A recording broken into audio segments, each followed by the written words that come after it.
We remain steadfast in our commitment in delivering local news that matters, stories that inspire, enriching the lives of Filipinos in the Philippines and across the globe. This is your GMA Regional TV. Buong puso para sa Pilipino. Kini ang mga dagkong balita karong Webes. 24 ka mga balay na ugdaw, dulan 100 ka individual apektado sa sunog. Exclusive, batang lalaki nga misuway pagkuhit sa iyang tabanog na kuryentihan. Nagpakarong inong doktor sa Rural Health Unit gisikop. Og asa kining maanindot nga bagong diving site nga perfect karong summer.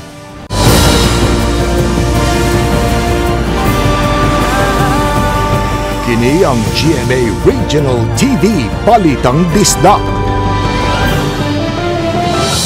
Maayong hapon, kini ang inyong GMA Regional TV Balitang Bisdak, ang bugtong kasaligan, kasandigan o kanangpan sa mga Bisaya nga maghatod sa labing dako ug mga nagunang balita nga mahinungdanon sa Central ug Eastern Visayas.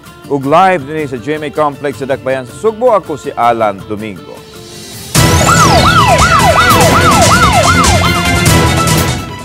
Pulis, batok pulis. Ginakop sa mga kaubang pulis ang usa ka pulis human giingong nanukmag og nanion pagyud og armas sa laing pulis. Pasado alas 10 kagabi sa Barangay Sambag 1, Dakbayan sa Sugbo. Ang suspect nga pulis, 29 anyos, nga nagranggo og patrolman nga nadestino sa support unit sa PNP Region 7. Samtang ang biktima nga pulis sab nagranggo gihapon og patrolman, 25 anyos, lumad nga taga Bacolod City apan nagpuyo karon sa Barangay Sambag 2 dining syudad. Mato ni Police Major Mark Don Alfred Lianza, ang hipe sa Biliana Police Station sa Cebu City Police Office, ang biktima nigawas sa gipuy-an kay mag-withdraw og kwarta. Gihagad sa suspect nga ang biktima nga mag-inom og iyahang girespetuhan usab. Apan diha mibiya na siya gisundan og gisumbag hinuon kini. Human sa hitabo, ang biktima nga pulis ni diretso sa police station og ni-report sa panghitabo. Dalidayan kining girespondihan sa kapulisan sa Station 2. Uban ang SWAT, CMFC ug gidakop ang suspitsadong pulis. Pasakaan gyud kini og kasong physical injuries o grave threats o gawas nini mag-atubang sab kini og administrative case. Padayong pahimangno sa Traffic Agency of Mandawi sa masakyanang klorom nga walay prangkisa, asikasuho na kini aron mamahimong legal ang operasyon. Subsub ang ilang pagpanakop nga gihimo karon. Ang detalye sa report ni Nico Serino. Sudlang sa duha ka semana, moabot na sa 50 ka mga tricycles ang na-impound sa Traffic Agency of Mandawi. Subay kini sa subsub nga kampanya kontra kolorom nga gihimo nila karon. Pinasikat usab kini sa kamanduan nga nadawat pagsiguro nga higpitan ang pagsusi sa mga nagdagan sa kadalanan pagtino kung doon na ba'y lisensya. Doon na manggutay mandato gikan sa ato ang sa DILG nga ato nang panggukdon o pangdakpon ng kanang mga kolorom kay kung sa tinud-anay lang wala manggunin sila dapat kanang wala sila lugar diri sa Mandawi kanang kolorom kay dapat manginabuhi gyud unta sila nga patas. Kay kung ang uban nakakuha og mga prangkisa, tambag nila sa mga wala pa kaasikaso sa ilang prangkisa, trabahoon na kini. Kumplituon lang yun ang rekisito, mahatagan dayon og prangkisa. Labi na nga napaubsa na sab ang bayad alang niini. Sa bagong tricycle board meeting sa Dakbayan, giduso ang padayon nga pagpanakop karon. Ang uban kuno nga mga kolorom muipon ra sa mga legal nga mga tricycles nga dunay prangkisa. Apan nagmonitor na sila karon og nagpahigayon og checkpoints. Dili jud sila mailan until imuha nang ma-flag down kay imong i-check ilahang papers. Ang amo ba yung info mo nang kuan jud kay gigukod din nimo pag-ayaw kay ang kini mga koloro mismo mao ba jud kanang maningil og taas-taas nga presyo outside sa taripa nato. Nico Sereno, Balitang Bisdak.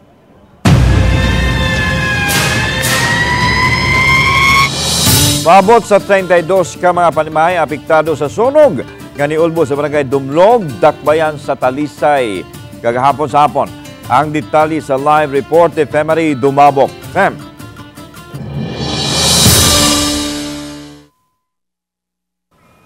Lan sa 32 ka mga panimay nga apektado, 24 gyud ka mga panimay nini ang hingpit gyud nga naog daw. Samtang 24 ka pamilya og 107 ka mga individual ang naapektuhan.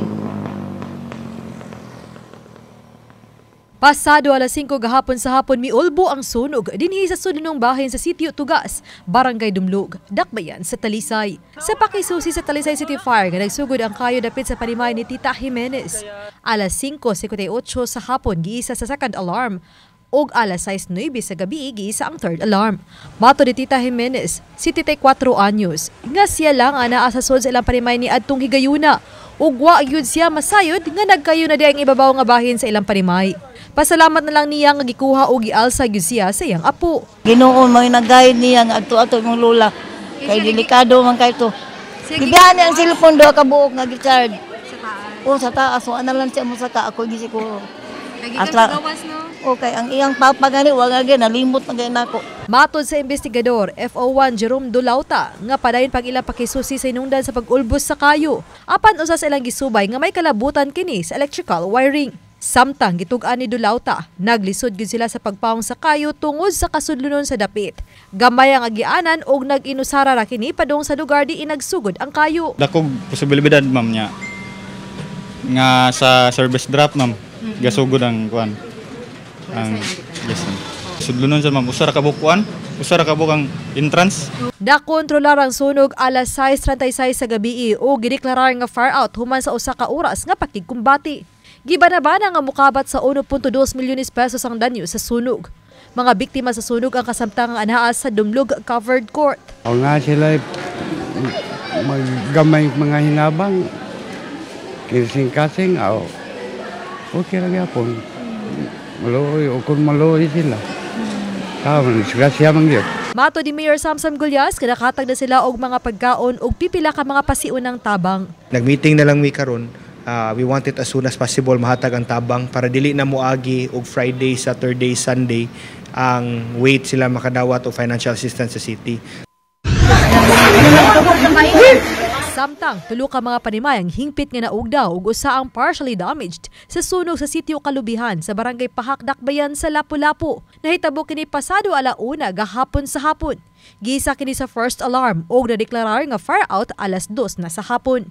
Gibanabanang mobalor sa 180,000 pesos ang gibiling danyo sa maong sunog sa Dakbayan sa Lapu-Lapu. Hinungdan sa sunog padayon pa nga gisusi. Ang balay total man siya nga burn. Puting kayo pa namo tog balik. Kung unsay mga ignition sources dito, i-consider man gud na nimo tanan ang tanang butang nga pwedeng makapakayo.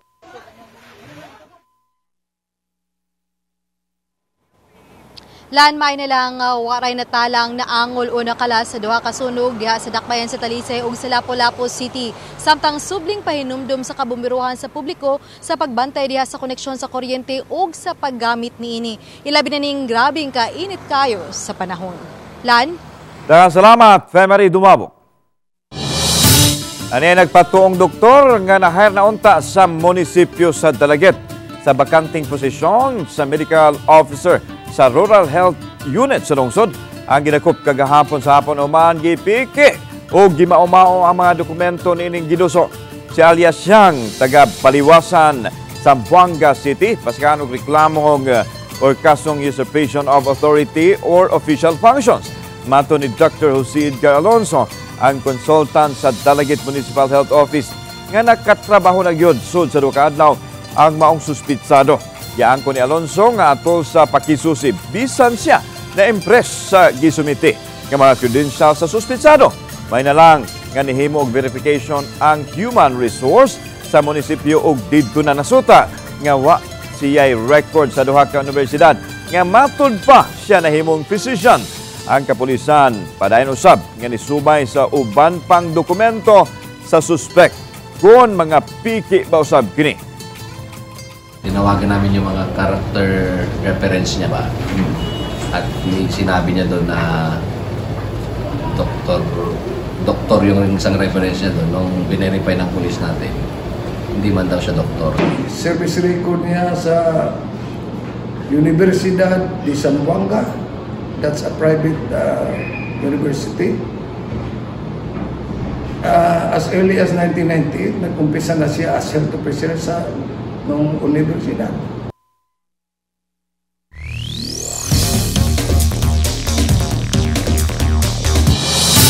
Dako ang pagsaka sa presyo sa mga utanon sa merkado sa karbon tungod sa nihit nga supply mugna sa El Nino. Apan presyo sa kamatis nagpabilin nga barato gihapon. Anang detalye, pinagi na yung report. Nabda na mo si Rolito Diaz nga nangumpraw repolyo alang sa iyang lutuunong pansit sa ilang kananan. Nakugang man sa pagsaka sa presyo nini nga 60 pesos gikan sa naandan nga 20 pesos. Apan nakasabot usab siya sa sitwasyon karon sa mga namaligya kay nag-agad usab kini presyo sa supplier.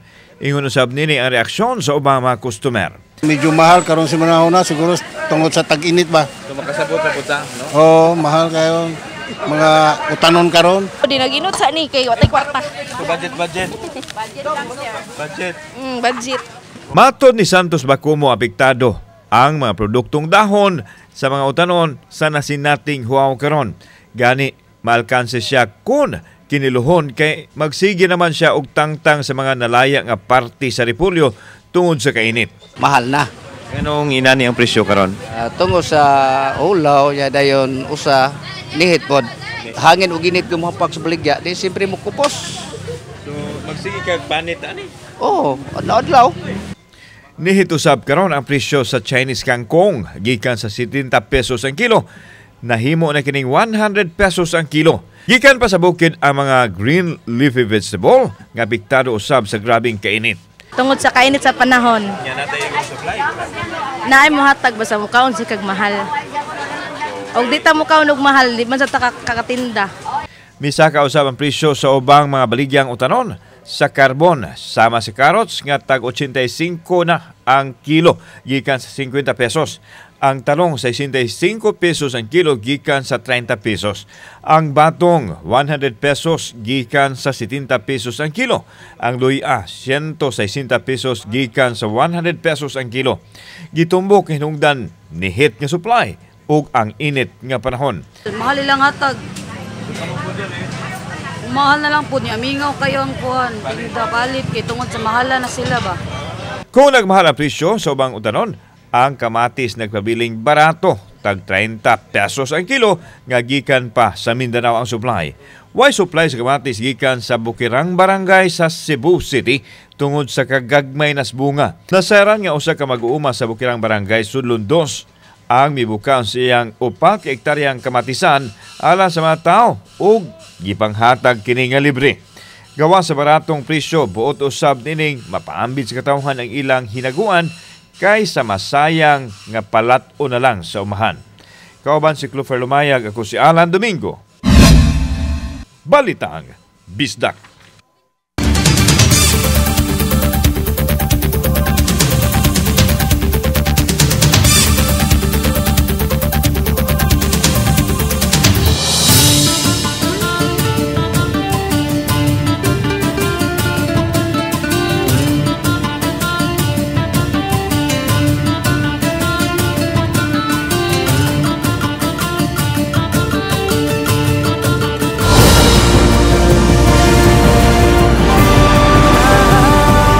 Kini ang GMA Regional TV Balitang Bisdak.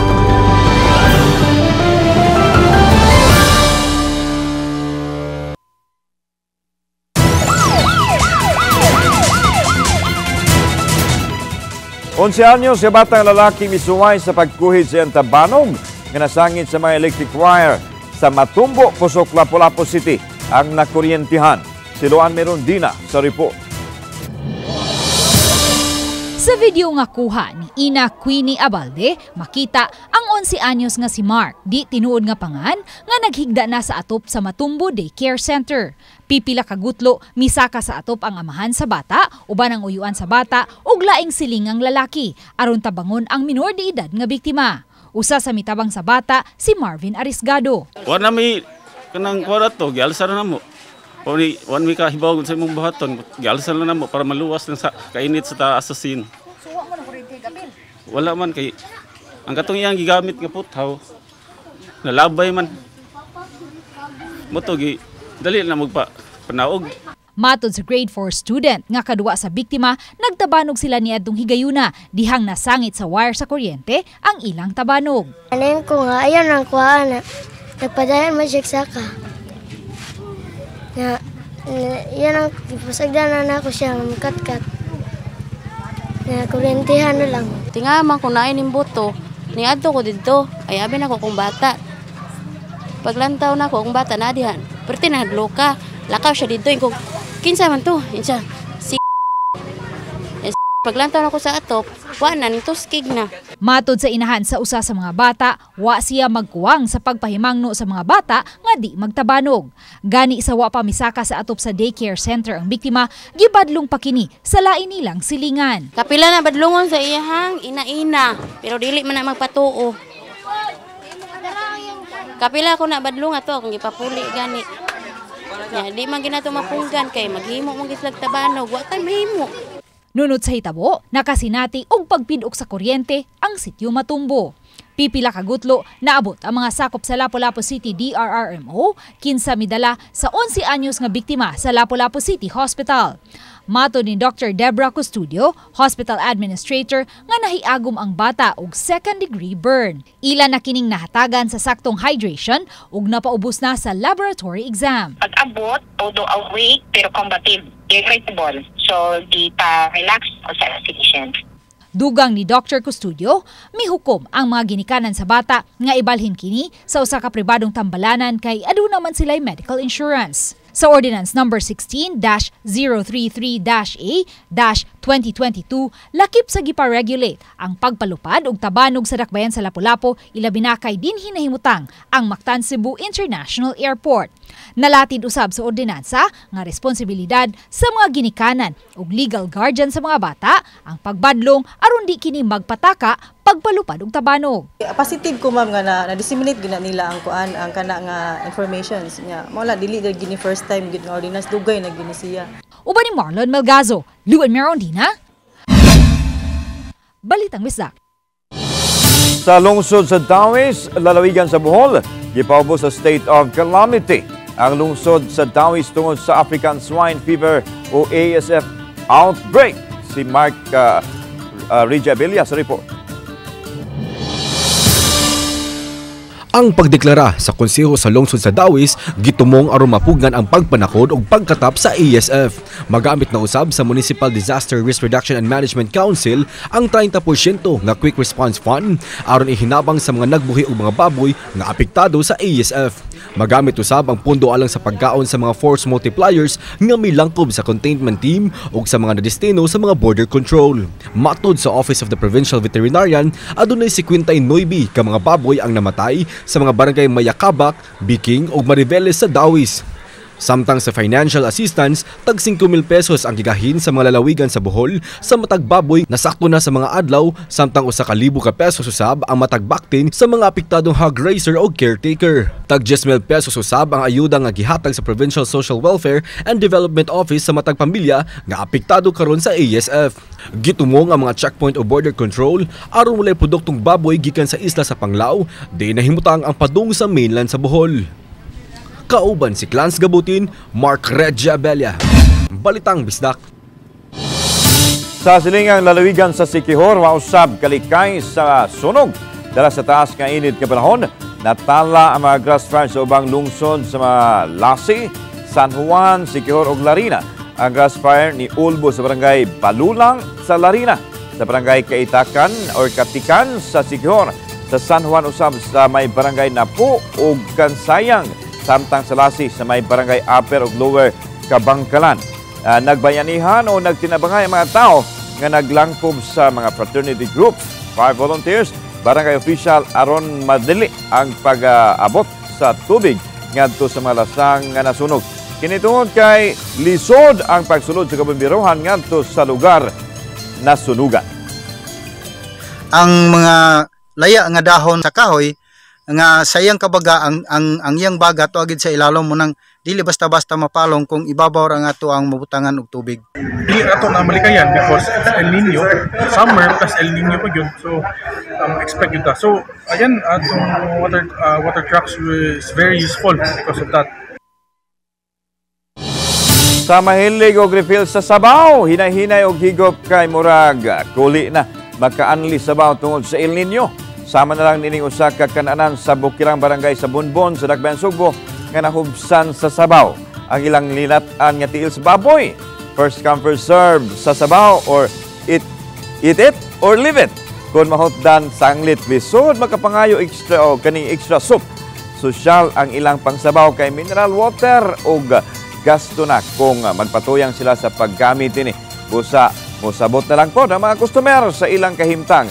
Dili lang sa bukid kay parihusab ang kahimtang sa mga nanindag pagkaon sa patag nga naglisod usab sa supply sa tubig. Budget-budgeto na lang yon ang tubig aron maigo o dili usab maapektuhan ang ilang pagluto. Mineral na lang among gamiton. Mineral? Oo. Ya, kung may mineral? Aw na, Jud. Pero sa man mas dako. Oh, mas dako na tagasto. So dili na unlimited sabaw. Unlimited gyapon sir ay. Okay, nahurot naman ang sabaw. Kung lima ginanamang tubig diri sir kay dugay na kay naantod karon wa mao ngay agas mga mga 2 months man siguro nga.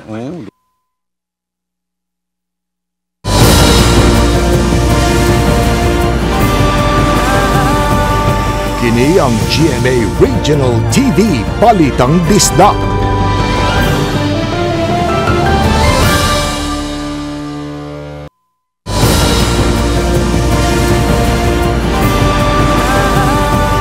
Kini ang GMA Regional TV Balitang Disda.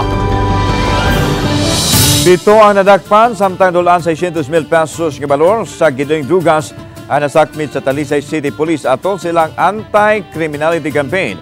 Ang kapulisan sa Talisay City nga gipanguluhan sa Kani Happy Police Lieutenant Wayne Magpanwa nga nahimo og sub-sub nga operasyon niadtong Abril 19 hangtod sa 21. Ang mga operasyon batok sa illegal drugs, illegal gambling ug illegal possession of firearms ug gidakop niadtong mga wanted persons.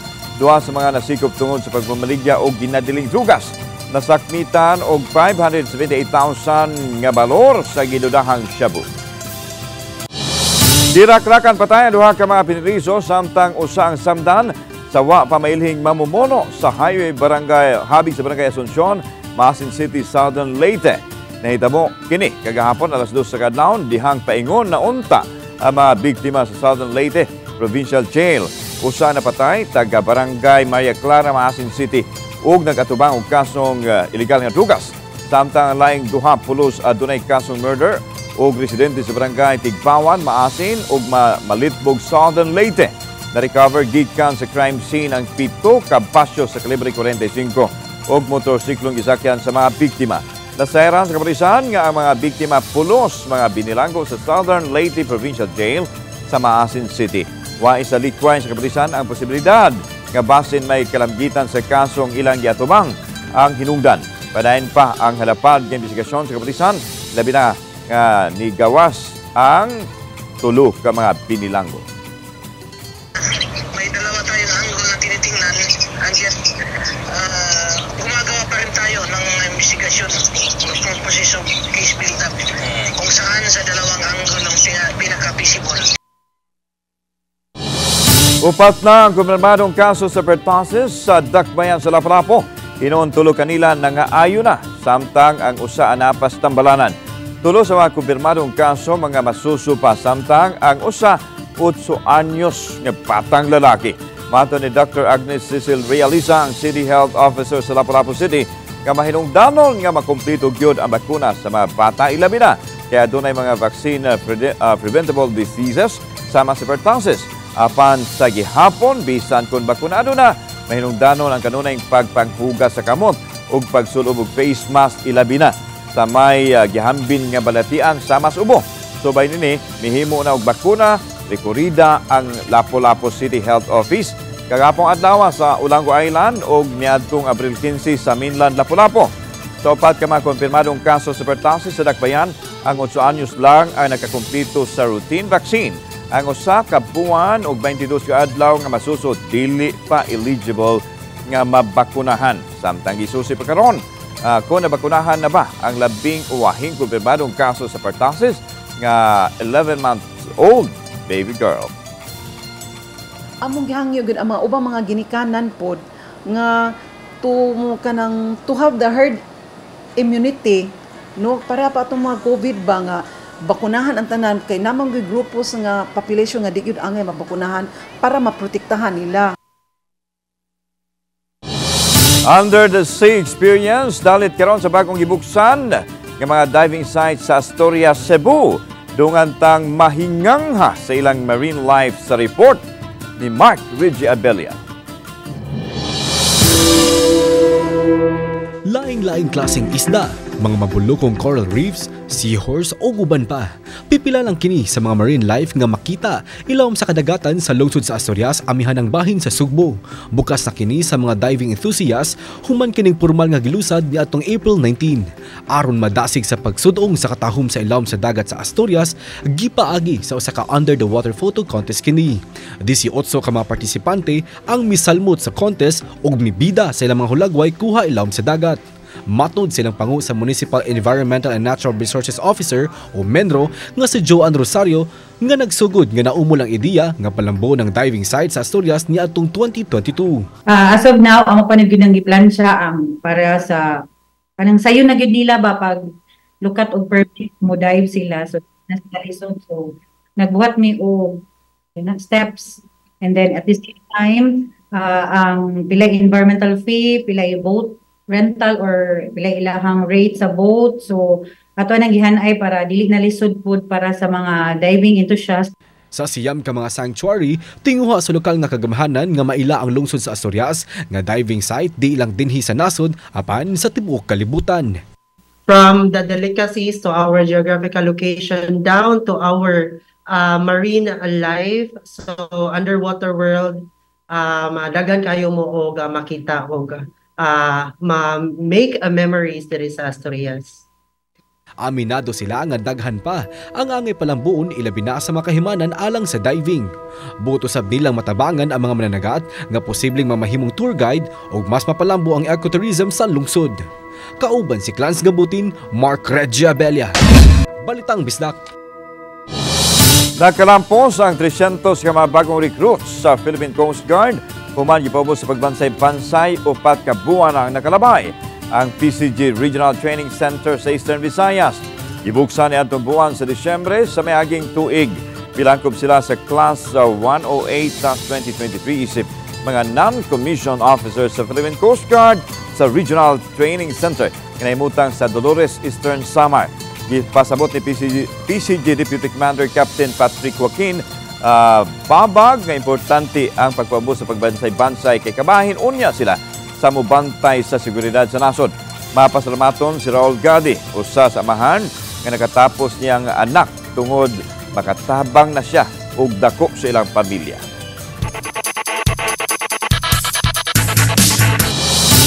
Gipasidunggan sa Sports Leadership Award sa Commission on Higher Education ang GMA Network. Tungod sa natampo nini sa natad sa sports sa 2nd Annual Tertiary Sports Leaders Congress sa CHED, gila ang pakighugpong sa GMA Network aron pag-cover sa nagkalain-laing sports program o events sa CHED. Gidahig ni CHED Chairman Prospero De Vera ang pagtaho sa GMA Network sa kinabuhi sa mga atletang Pinoy. Matod ni GMA Senior Vice President and Head for GMA Integrated News, Regional TV and Synergy, Oliver Victor B. Amoroso, nga magpadayon ng GMA Integrated News sa pagpaluyo sa mga atleta o sa pagpalambo sa sports sa nasod. Importante usab ang paggamit sa social media o mga digital platforms sa natad sa paugnat sa kusog nga gipanghimugatan pinaagi sa GMA Masterclass Social Media Literacy Series. Sa GMA Network, we believe in the value of sports, no, and its ability to inspire and bring communities together. Voicing our commitment to a mas malaking misyon, mas malawak na paglilingkod sa bayan.